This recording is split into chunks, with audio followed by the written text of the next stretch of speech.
bem, meus irmãos, nós estamos expondo o Sermão do Monte e nós chegamos numa parte do texto que é uma parte muito interessante, que Jesus está dando a interpretação correta de algumas verdades, né, ou de alguns conceitos que os fariseus davam para a palavra de Deus. Eu estou tendo o privilégio de caminhar pelo Sermão do Monte pela segunda vez. A primeira vez eu fiz lá em Noronha. Fernando Noronha, a gente passou 8 anos morando lá, tem até uma família nossa querida que são de lá, né? Estão morando aqui, mas a gente os conheceu lá. E Noronha tem várias peculiaridades, né? Você fazer as coisas chegar lá é um trabalho danado para fazer as coisas chegar lá. As coisas vão de barco. Tudo que você pega do seu carro e você leva para sua casa, lá tem um barco no meio do caminho. E a gente, quando se mudou para lá, levou alguns eletrodomésticos, né? Alguns que a gente já tinha adquirido, né? E chegou uma hora que a nossa máquina de lavar roupa começou a dar problema. E lá não tem ninguém para consertar, não. Você chama 2, 3 vezes, o cara diz que vai, depois outro dia ele está bebendo. Aí, o bom desse lado é que a gente vai para o YouTube, né? E aí eu cheguei num dilema com a máquina da gente, já estava quebrando bem frequentemente, né? Será que eu compro outra? Ou eu tento consertar essa? Apesar de toda a dificuldade, era mais fácil comprar outra do que consertar.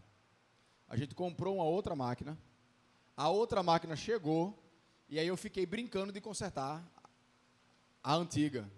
Acho que depois de uns 2 ou 3 meses eu consegui consertar a máquina de lavar roupa antiga. Aí foi bom, porque eu vendi a antiga e amenizou para a compra da primeira. Mas muitas vezes, para a gente aqui, né, é ainda mais fácil essa dinâmica entre consertar e começar algo novo, comprar algo novo. Muitas vezes é muito mais fácil. Vai, menino, joga esse negócio fora, compra outro. Não é mais fácil? Se tem dinheiro é mais fácil, né? Mas a gente sabe que às vezes arrumar algo novo, né, comprar algo novo é mais fácil do que consertar. E às vezes, em relacionamento, funciona assim também. Achamos mais fácil começar um novo do que consertar aquele que está quebrado. E a Bíblia fala muito sobre esse aspecto, a gente vai falar um pouco sobre esse caminho aí da restauração que muitas vezes está diante de nós. Quando a gente pensa na palavra comunhão, a gente geralmente pensa em momentos bons juntos, né? Não, a gente está ali, a gente teve um momento gostoso de comunhão, aí a mesa, todo mundo comendo junto, aquela coisa toda, né? E a gente precisa entender a diferença entre junção e comunhão. Junção é quando você consegue ficar junto de outras pessoas, mas o íntimo delas não é compartilhado. Nós estamos juntos, mas nós não temos comunhão, união, né? Quando nós entramos no elevador, nós temos junção com aquelas pessoas, mas comunhão nenhuma. Se o elevador começar a cair, gera comunhão. Que aí a vida de todo mundo passa na frente, né? E aí agora o íntimo começa a ser comungado, né? Na frente de todo mundo. Todo mundo vira amigo, abraça, né? Chora, ora um pelo outro, né? Mas o que nós precisamos entender é que a comunhão ela é construída através dos momentos difíceis da nossa vida, de relacionamentos que estão firmes apesar das suas mágoas e apesar dos seus defeitos. A comunhão ela é algo construída, forjada no meio da adversidade. Então, comunhão é difícil, porque nós somos pecadores, porque nós somos diferentes. Nós temos valores diferentes, nós temos mentes diferentes, nós temos histórias diferentes. Então, a comunhão ela é formada a partir de um processo em que o nosso coração precisa ser tratado mais do que a aparência daquilo que nós podemos enxergar. Então eu quero que você abra a sua Bíblia em Mateus capítulo 5, que vamos falar um pouco sobre esse caminho para a restauração. Mateus 5, de 23 a 26.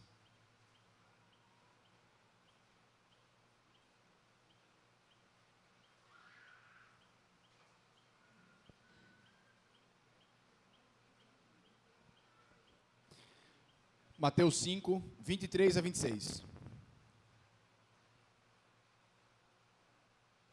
O texto é o seguinte: portanto, se você estiver oferecendo no altar a sua oferta,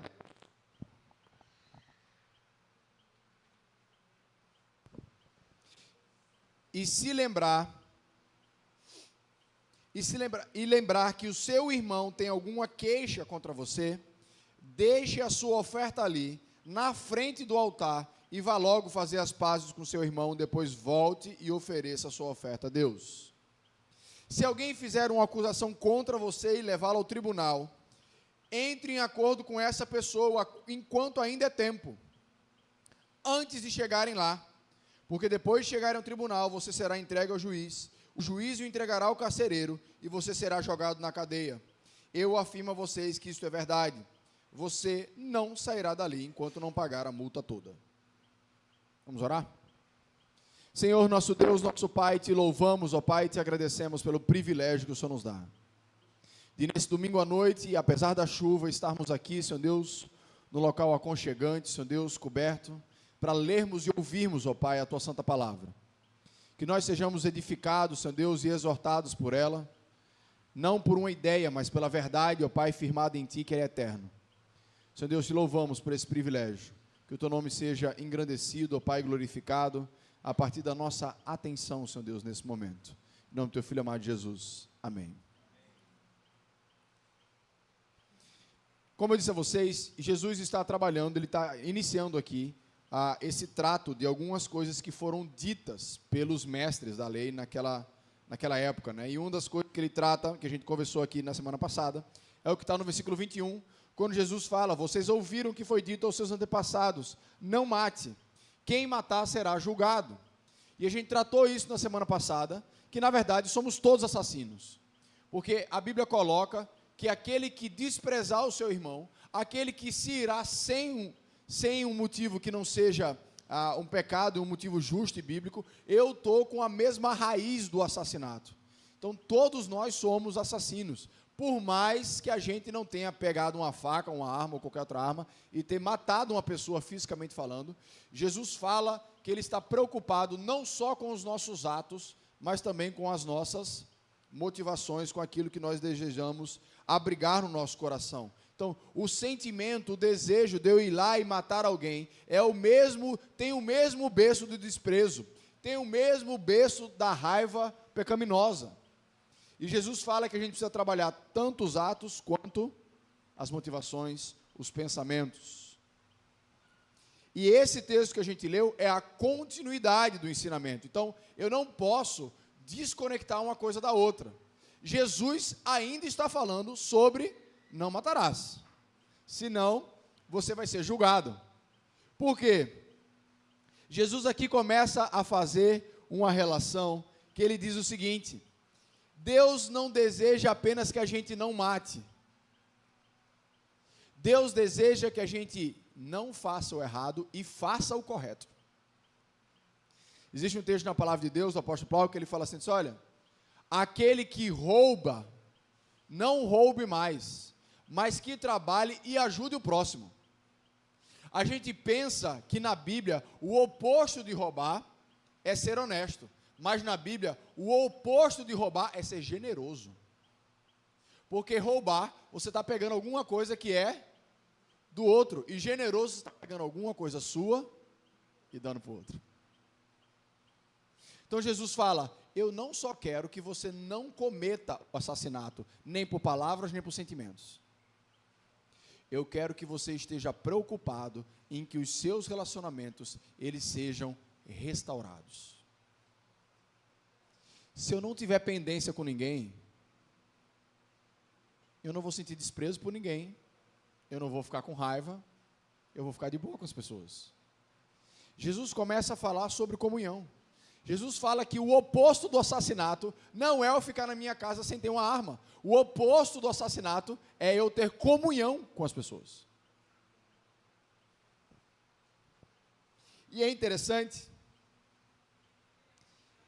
que o primeiro exemplo que Jesus dá sobre esse conceito, sobre essa verdade, é que Ele fala que se eu estiver indo para o templo para colocar a minha oferta sobre o altar, e eu lembrar que eu tenho algum problema com alguém, aquela minha oferta precisa parar, e eu ir resolver o meu assunto com a pessoa.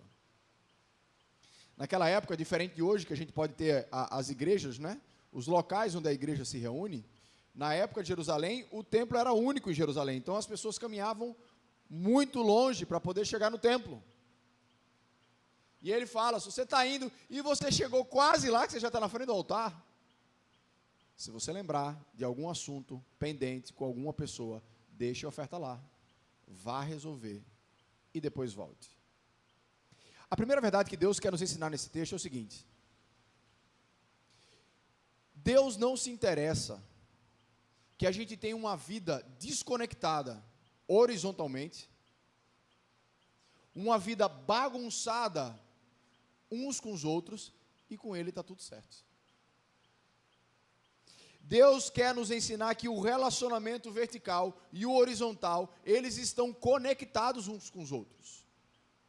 Eu não posso ter uma vida com Deus maravilhosa e uma vida com os meus amigos, irmãos e colegas e até adversários totalmente destruída. Deus está falando, eu não me interesso por esse tipo de ritual.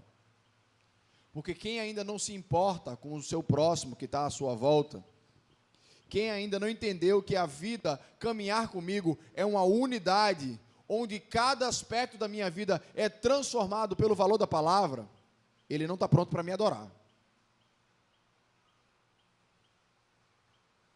O nosso relacionamento com Deus, com a palavra de Deus, com os princípios de Deus e os mandamentos de Deus, eles precisam estar conectados. Chegaram para Jesus e perguntaram, Jesus, qual é o maior mandamento?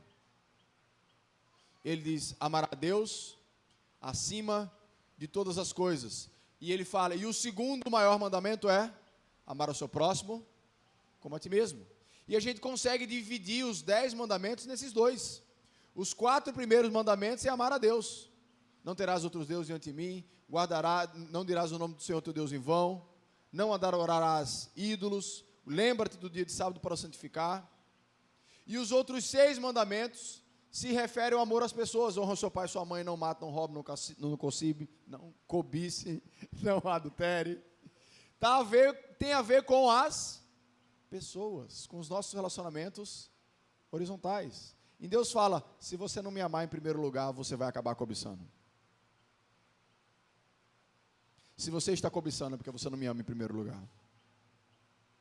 Jesus quer nos mostrar que a esfera cotidiana está intimamente relacionada com o nosso Deus. Eu tenho muita dificuldade quando eu vou conversar com outras pessoas, que a gente entra no assunto de religião, e a pessoa consegue estabelecer uma separação entre a vida dela e a religião dela. Então, a pessoa diz que acredita em uma determinada doutrina, seja ela qual for, Islã, católica, ou budista, ou espírita. A gente sabe muitas vezes o que é que a doutrina daquela pessoa diz, mas quando eu olho para a vida dela não tem a ver com a doutrina dela. Uma vez eu estava conversando com uma senhora, que ela era católica, e ela dizia assim para mim, eu sou católica, eu vou para a missa todo domingo, eu rezo, eu faço o terço, eu não sei o quê. Ela começou a dizer tudo o que ela fazia. E ela dizia tudo isso com um cigarro na mão. Tem sábado, vou mentir não, tem um sábado que eu saio para beber. Aí eu fiquei olhando, aí depois ela continuou falando, aí começou a falar um monte de briga que tem na família dela. E ela era daquelas pessoas que era braba, entendeu? Ela que brigava com todo mundo, que ela veio falar, mas eu respondi. E a pessoa finaliza a conversa dizendo assim, Deus sabe quem eu sou. Eu digo, minha filha, eu do lado de cá, já estou vendo quem você é, quem dirá Deus. Você não está com medo de um negócio desse, não? É como se para as pessoas dissesse assim, eu cumpro os meus rituais. Se eu for sincero com Deus, eu posso ser qualquer pessoa. Esse não é o Deus da palavra. Esse não é o Deus que a gente encontra aqui. Que deixa a gente ser de qualquer jeito. Ele fala, você precisa ser do jeito em que eu lhe peço. Eu sou o seu Deus. Eu é quem defino. Se você não vive da maneira como eu estou lhe dizendo, duas coisas, você está errado. Você precisa mudar. Se isso não lhe incomoda, provavelmente eu não sou seu Deus. Então Jesus estabelece essa conexão. Então, essa prática meramente ritual, que não transforma a minha vida, Jesus está dizendo assim, não tem validade. Esse ritual que eu levo a minha oferta, vez após vezes, para o culto, deixo lá, mas a minha vida está bagunçada, ele fala, você está errado. Isso pode acontecer em qualquer igreja. Qualquer uma. Em qualquer religião. Eu faço aquele ritual porque é um item da minha lista que eu preciso riscar. Nós precisamos entender que Deus prefere obediência do que ritual. A gente viu aqui com as crianças, não sei quem lembra dessa conversa, mas essa história está registrada lá em 1 Samuel capítulo 15, quando Deus chega para Saul e diz assim, Saul, você vai eliminar os amalequitas. Era um povo, existia idólatra cruel, e Deus fala, vá lá e acabe com tudo. Essa era a ordem de Deus, tá? É muito difícil para a gente, num povo civilizado, né, em 2023, entender esse tipo de ordem. Mas vá ver um pouquinho de filme de história que você vai entender. Naquela época era tudo assim, ou vive todo mundo, ou morre todo mundo, não tem esse negócio de meio termo não. Então, Saul vai para lá, ganha a batalha, mas as melhores coisas da terra ele traz. Os melhores bois ele traz, os melhores animais ele traz. E aí o profeta Samuel vai chegando no palácio, aquele barulho. Que barulho é esse aí? Não, foi os animais que a gente trouxe dos amalequitas, gente. Se Deus não mandou matar tudo. Não, mas eu trouxe para dar em oferta. Olha, querendo enganar logo quem? E aí Deus fala para Saul, diz assim, eu prefiro muito mais a obediência do que sacrifício. Não adianta de nada você cumprir o ritual, se a ordem que eu lhe dou você não cumpre. Nós não podemos compensar os nossos erros com rituais. Eu gosto, falando sobre provérbios aqui, Provérbios capítulo 7. O livro de Provérbios é um livro muito bacana para se ler para criança. Primeiro que tem uma cacetada de ensinamento muito prático, né, que as crianças têm mais facilidade de assimilar. Segundo que é um livro de pai para filho. É um livro onde Salomão escreve para ensinar aos filhos, né, e também para nós. Então, no capítulo 7, Salomão começa a falar sobre a vida da mulher imoral, e ele fala, cuidado com a mulher imoral. Pense no cara que entendia de mulher imoral, era Salomão. E ele fala assim, a mulher imoral, ela bota seu perfume, ela sai atrás de um jovem tolo. E uma das conversas dela, que está registrada no versículo 13 a 15, a mulher fala, eu já cumpri os meus rituais, eu estou pura, nós podemos sair. O que é que funciona isso? Eu estou limpa, eu estou perdoada, eu estou pronto para começar de novo. Zerei a conta, posso começar de novo. É igual aquela pessoa que está cheia de dívida, aí pagou, foi pronto. Qual é a próxima parcela? E aí tome agora comprar coisa, parcelar de novo, para se endividar de novo e por aí vai. É muito interessante que a Bíblia também faz essa relação para nós em todos os lugares, que os nossos relacionamentos horizontais, eles podem interferir no nosso relacionamento vertical, e o nosso relacionamento vertical pode interferir de maneira benéfica na perspectiva horizontal. Eu quero pedir que você abra nesse texto, porque eu acho muito importante esse texto, para ilustrar isso que a gente está falando. 1 Pedro, capítulo 3, versículo 7. Lá no finalzinho da Bíblia, já perto de Apocalipse. 1 Pedro 3, 7.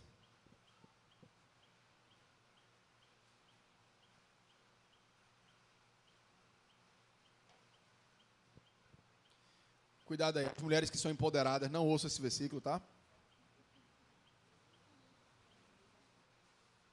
1 Pedro, capítulo 3, versículo 7. Também você, marido, na vida comum com a esposa, reconheça que a mulher é o sexo mais fraco, e por isso deve ser tratada com respeito, porque a esposa também vai receber junto com você o dom da vida que é dado por vocês. Haja assim para que nada atrapalhe as orações de vocês.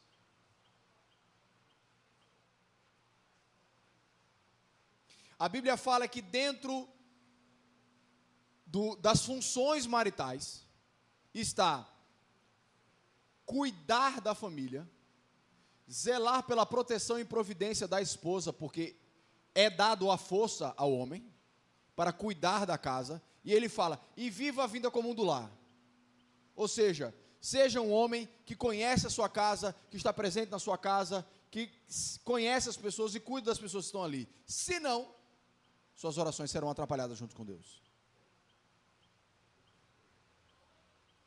Você quer ter uma boa vida de oração? Cuide bem da sua esposa. É o que o texto está dizendo. Pedro está falando que se nós não cuidarmos das nossas relações horizontais, nós prejudicaremos a nossa vida com Deus. Porque quando eu estou prejudicando a minha vida, a minha família, quando eu não estou cuidando da minha esposa, quando a Bíblia me pede, eu estou em pecado. Quando eu não cumpro a minha função como homem, como marido, de zelar pela minha casa, de proteger a minha casa, eu estou em pecado. E a minha situação de pecado atrapalha a minha oração. As duas coisas estão conectadas.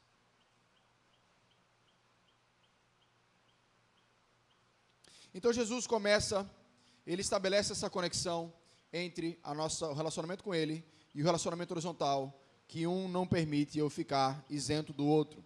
E Jesus começa a dar o grande ponto que ele está trabalhando aqui. Jesus está nos dando dois exemplos do que ele deseja. Um é contra um irmão. No versículo 23, ele fala que se eu estiver oferecendo no altar uma oferta a Deus, se lembrar de um irmão que tem alguma queixa contra mim, eu tenho que deixar a oferta no altar e cuidar daquele problema com o meu irmão. Mas se quando eu estou no versículo 25, ele fala, se alguém fizer uma acusação contra você e levá-lo para um tribunal, aí ele já está tratando de um adversário.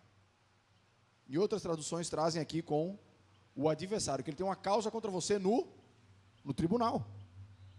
Não se trata mais de um irmão. Jesus está dizendo que em um caso e no outro, nós somos chamados para viver. Espera aí que tem um besouro que está atrapalhando o negócio. Foi? Foi não? É mariposa? Esse negócio todinho por causa da mariposa. Pronto, ela quer assistir o culto. Fica aí, caradinha. Deixa aí que ela vai ficar agora na luz. Jesus aqui está nos trazendo um ponto importante. A união precisa ser algo importante e precioso para nós. Quando essa união é quebrada, até a nossa necessidade de cultuar fica em segundo lugar.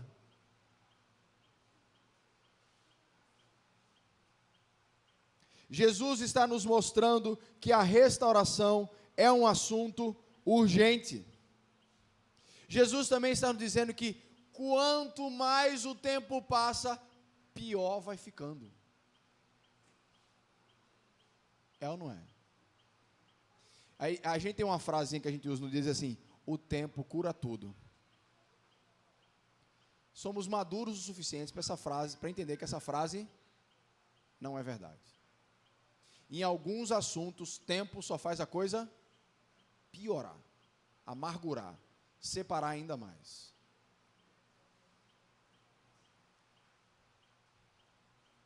Jesus mostra que a gente precisa fazer aquilo que está ao nosso alcance para a gente não ter que ir até as últimas consequências, como ele mostra aqui no último exemplo.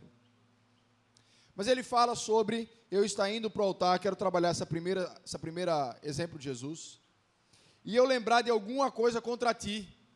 Esse alguma coisa aqui pode ser tanto alguma coisa que fizeram contra mim, quanto alguma coisa que eu fiz contra alguém.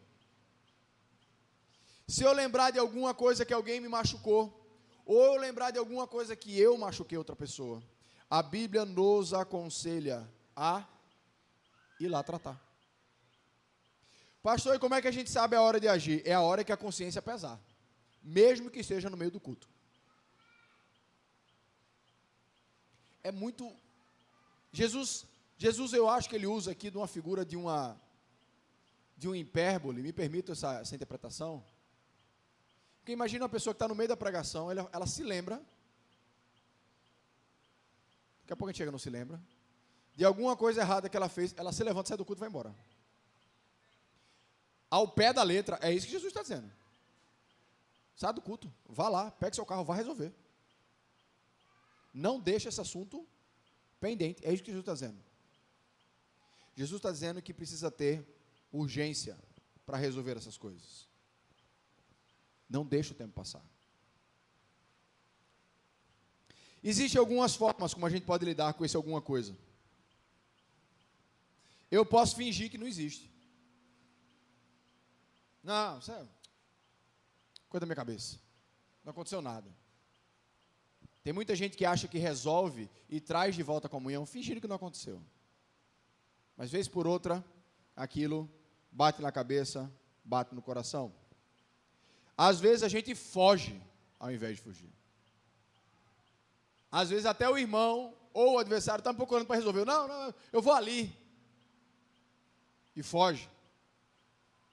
Mas o que a Bíblia nos convoca para fazer, o que a Bíblia nos ensina, é que o método é perdoar ou pedir perdão. E nós precisamos entender que muitas vezes perdoar não é instantâneo. Entenda uma coisa. Deixa eu fazer um parênteses aqui para vocês. Quando nós falamos de comunhão, sempre envolve dois lados. Pode ser um lado ofendido, ou pode ser um lado ofensor e eu. E tem hora que o outro lado não quer comunhão. Não é verdade? Você quer resolver. Às vezes o outro lado é o ofensor e ele não quer vir resolver. Você quer perdoar ele, e ele, não quero conversa não. Mas peraí, deixa eu te perdoar primeiro. Mesmo eu dizendo que eu perdoo, ele vai dizer, você está dizendo que eu errei? Aí começa. Eu gosto do texto de Romanos 12, 18, que ele diz assim, no que depender de você, tenha paz com todos. O que a Bíblia está dizendo é, pegue todos os caminhos possíveis para que a restauração aconteça, mas a gente sabe que ela não depende de um lado só. O que eu preciso é ficar com a minha consciência limpa, porque imagina o seguinte, você está indo oferecer ao altar, oferecer a sua oferta no altar, você se lembra de uma queixa contra fulano fez, mas eu já tentei lá, eu já tentei falar com ele não quer falar comigo, acabou, você já tomou os passos que poderiam ser dados, ou no máximo nesse momento você faz, Senhor Deus, me dá um caminho para falar com ele, porque tem hora que esse caminho não existe. E a outra coisa que a gente precisa lembrar também é que os nossos erros têm consequências. Muitas vezes a gente confunde, né? A gente confunde perdão com a ausência de consequência.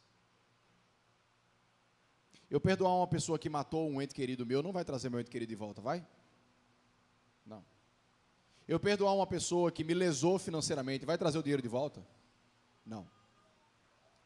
Mas o que a Bíblia está nos dizendo é, no que dá respeito a nós, para que a gente fuja do nosso instinto assassino, é que nós precisamos aprender a batalhar contra o nosso orgulho.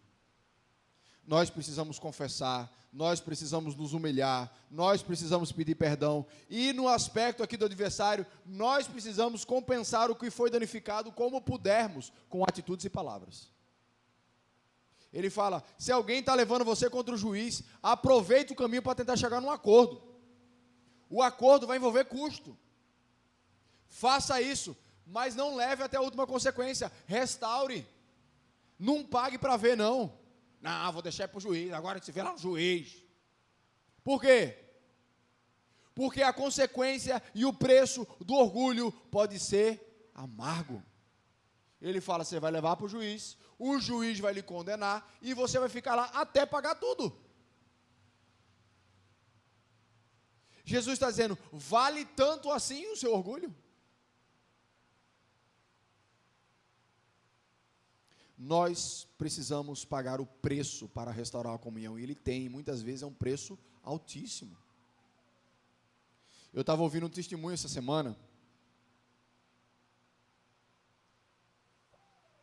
de um desses países perseguidos, e pegaram um homem, amarraram ele com as mãos para trás, com os pés para trás, e começaram a bater nele. E ele começava a louvar a Deus. E aí começaram a bater na boca dele, para os dentes dele caírem, para ele poder perder a sua capacidade de falar. E os soldados não deixavam nem ele cuspir o sangue, nem cuspir os dentes. E esse rapaz conta que ele fez uma oração para Deus, no meio dessa tortura. Ele disse assim: Senhor Deus, eu sei que o Senhor nos pede para amar os nossos inimigos, mas é tão difícil.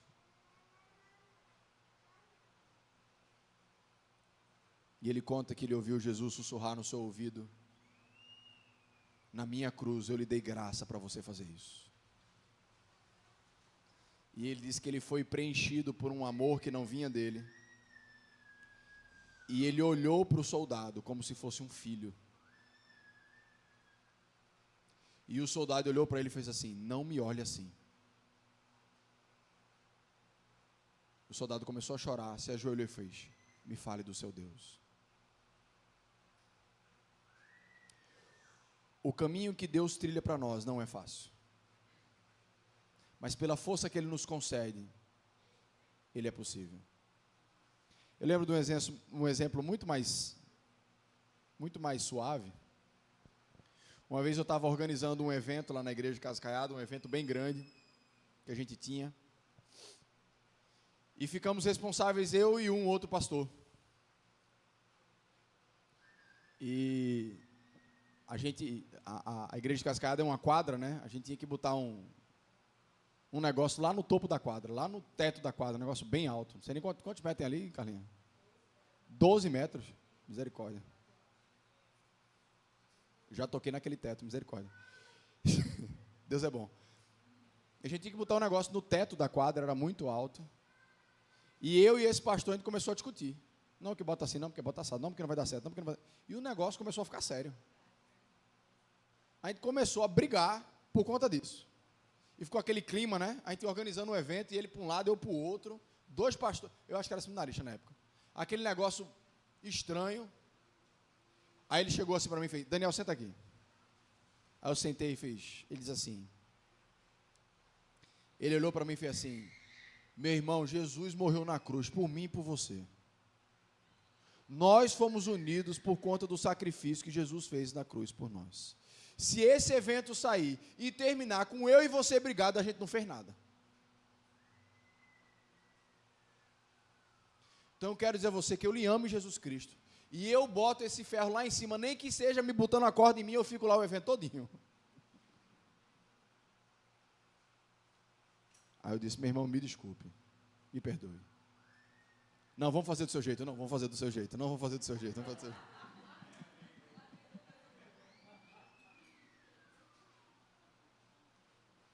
Por uma ação simples como essa, eu aprendi uma coisa muito importante. A comunhão vale mais do que a realização. Ninguém ia ver, mas eu ia ficar mal com o meu irmão. O evento podia ser um sucesso, mas uma comunhão teria sido quebrada e não teria valido a pena. Ele fez exatamente o que o texto está dizendo. Quando ele percebeu que havia uma ameaça à quebra da união, ele parou o que estava fazendo e foi lá para tentar resolver. Então o que Jesus está trabalhando é: cuidado com o seu ego, ele é assassino. Trabalhe ele pedindo perdão, humilhando, confessando, pagando preço, para ser uns com os outros. Muito bem. Apesar do foco de Jesus dessa passagem não ser esse que eu quero trazer agora, mas essa parte final do versículo 25 e 26 nos lembra algo muito real. Se alguém fizer uma acusação contra você e levá-la ao tribunal, entre em acordo com essa pessoa enquanto ainda é tempo. Entre em acordo, antes de chegarem lá, porque depois de chegarem ao tribunal, você será entregue ao juiz, o juiz o entregará ao carcereiro, você será jogado na cadeia. Essa passagem nos lembra algo muito sério que eu quero trazer para os irmãos e terminar o sermão com esse ponto. Nós temos uma dívida contra Deus. Nós temos algo da qual Deus está contra nós. Não se iluda com isso, não. Deus nos chamou para viver uma vida que agrada a Ele, para viver uma vida conforme a vontade dEle, e não é isso que nós fazemos. Isso cria diante de Deus uma dívida que atrai sobre nós a ira dEle. E o que acontece é que a qualquer momento nós podemos ser levados ao julgamento. E o Evangelho nos traz a notícia de que nós precisamos fazer aquilo que for possível enquanto ainda é tempo.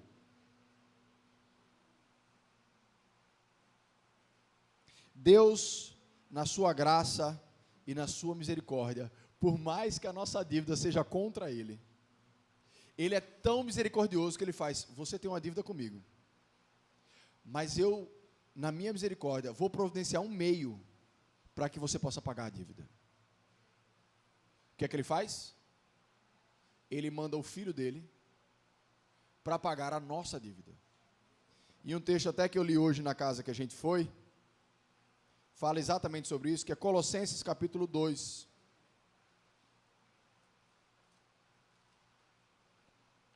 Colossenses 2, 13 a 14, diz o seguinte: antigamente vocês estavam espiritualmente mortos por causa dos seus pecados, e porque não eram judeus e não tinham a lei.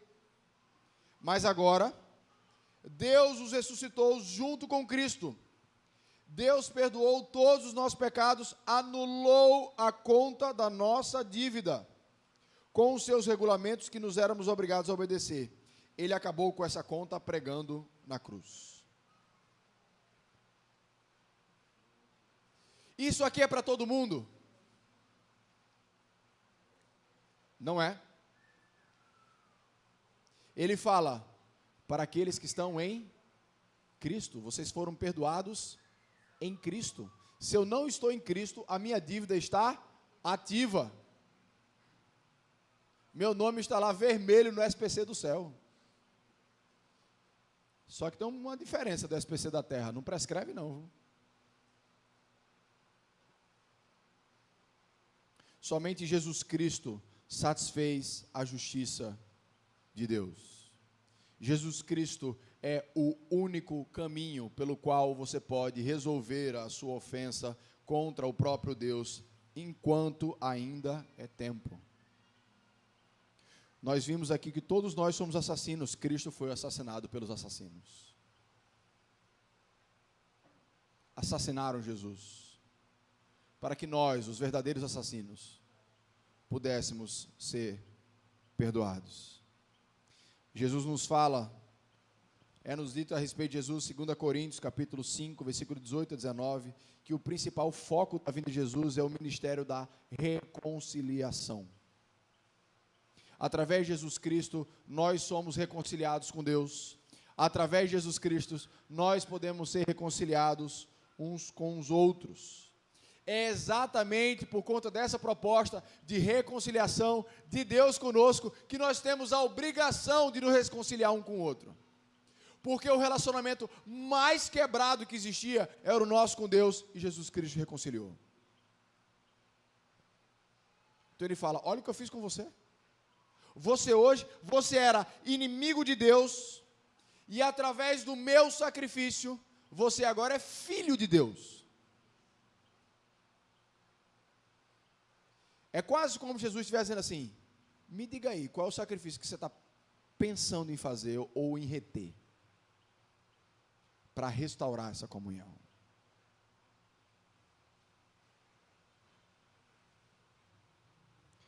Jesus nos chama para fazermos o máximo para não ficarmos com assuntos pendentes com os outros, sejam eles nossos irmãos ou adversários.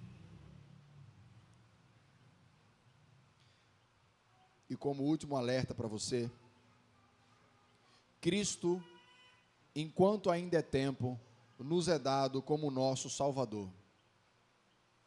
Mas quando o tempo acabar, Ele será o nosso juiz.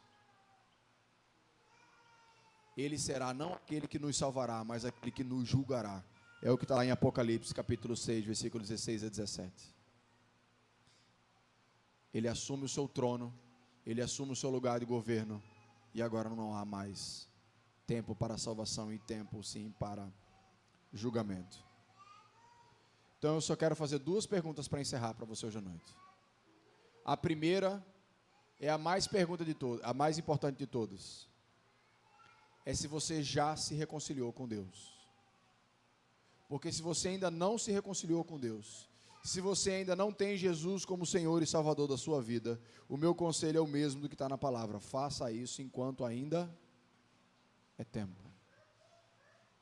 E a segunda pergunta é: se o Espírito Santo mostrou alguém na sua mente, no seu coração, que você precisa sair daqui e procurar essa pessoa. Se o Espírito Santo mostrou isso para você, quem você precisa dar algum passo de reconciliação, se você ainda não deu, obedeça à voz do Espírito Santo de Deus. Baixe sua cabeça, vamos orar.